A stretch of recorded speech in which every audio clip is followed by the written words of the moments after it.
নমস্কার, আশা করি সকলে ভালো আছেন। সুনন্দিতার রান্নাঘরে সকলকে স্বাগত। অনুষ্ঠান বাড়িতে অথবা বাড়িতে ভেজ ডাল বা সবজি ডালে আমরা সাধারণত মুগ ডাল ব্যবহার করে থাকি, কিন্তু মসুর ডাল দিয়ে সবজি ডাল রান্না করলে তার স্বাদ কিন্তু অসাধারণ হয়। আজ আমি মসুর ডাল দিয়ে সবজি ডালের রেসিপি আপনাদের সঙ্গে শেয়ার করব, যেটা আপনারা বাড়িতে একবার বানিয়ে দেখতে পারেন। রেসিপিটা প্রথম থেকে শেষ পর্যন্ত দেখার অনুরোধ জানিয়ে শুরু করছি। সবজি ডাল রান্না করতে আমি এখানে 100 গ্রাম মসুর ডাল নিয়েছি। তার সাথে ছোট করে কাটা গাজর, একটা টমেটো, কিছুটা ফুলকপি, কিছুটা বিনস, একটা আলু ছোট করে কেটে নিয়েছি, কিছুটা কড়াইশুঁটি নিয়েছি, আর দুটো চেরা কাঁচা লঙ্কা নিয়েছি। ফোড়নের জন্য নিয়েছি একটা শুকনো লঙ্কা, একটা তেজপাতাকে ছিঁড়ে নিয়েছি, আর 1 চা চামচ গোটা জিরে। এখানে কিন্তু আরও অন্য সবজিও নেওয়া যাবে, আর সবজির পরিমাণ বাড়িয়েও দেওয়া যাবে। প্রথমে ডালটাকে সেদ্ধ করব, তাই গ্যাসে একটা কড়াই বসিয়ে তার মধ্যে বেশ খানিকটা জল দিয়ে দিলাম। এবার জলটা গরম হলে পরে মসুর ডালটাকে ভালো করে ধুয়ে জলের মধ্যে দিয়ে দিলাম। ডালটা যখন ফুটে উঠবে তখন বেশ খানিকটা ফেনা উপরে উঠবে, সেই ফেনাটাকে আমি তুলে ফেলে দিলাম।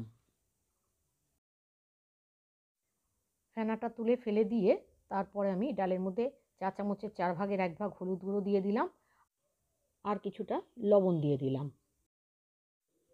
এবার মিডিয়াম ফ্লেমে কড়াইটাকে ঢাকা দিয়ে আমি ডালটাকে সেদ্ধ করে নিয়েছি।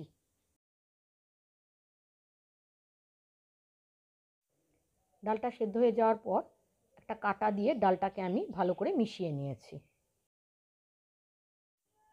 তারপর ডালে অল্প জল দিলাম, দিয়ে এবার চেরা কাঁচা লঙ্কা দুটো দিয়ে দিলাম, আর যে সবজিগুলো কেটে রেখেছিলাম সেগুলোও দিয়ে দিলাম। এখানে দিলাম গাজর, ফুলকপি, কড়াইশুঁটি, বিনস আর আলু। টমেটোটা আমি পরে দেব।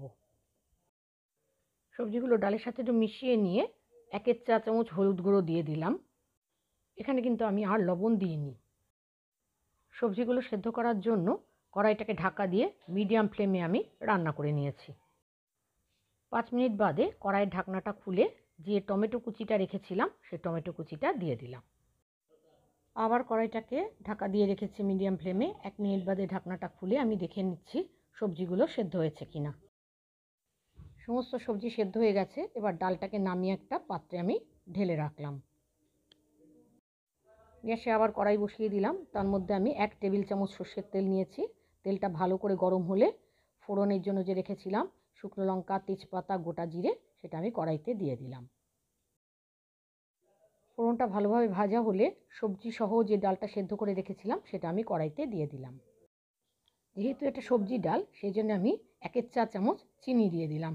এটা অপশনাল, এটা না দিলেও হবে। চিনিটাকে একটু মিশিয়ে নিলাম। তারপর আমি 1 মিনিট একটু ফুটিয়ে নিয়েছি। সবশেষে বেশ খানিকটা ধনেপাতা কুচি দিয়ে দিলাম। তৈরি হয়ে গেল শীতের সবজি দিয়ে মসুর ডাল। আমার আজকের সবজি দিয়ে মসুর ডালের রেসিপি আপনাদের কেমন লাগলো জানাবেন। ভালো লাগলে একটা লাইক দেবেন। আমার চ্যানেলে নতুন বন্ধু হলে চ্যানেল সাবস্ক্রাইব করে পাশে থাকা বেল বাটনটা ক্লিক করে দেওয়ার অনুরোধ রইল। যারা ফেসবুক থেকে দেখছেন তাদের আমার চ্যানেল ফলো করার, আর যারা ইউটিউব থেকে দেখছেন তাদের আমার চ্যানেল সাবস্ক্রাইব করে পাশে থাকা বেল বাটনটা ক্লিক করে দেওয়ার অনুরোধ রইল। আজ তাহলে এখানে শেষ করছি। আবার আসবো নতুন কোনো রেসিপি নিয়ে। ততক্ষণের জন্য সকলে ভালো থাকবেন, সুস্থ থাকবেন। ধন্যবাদ।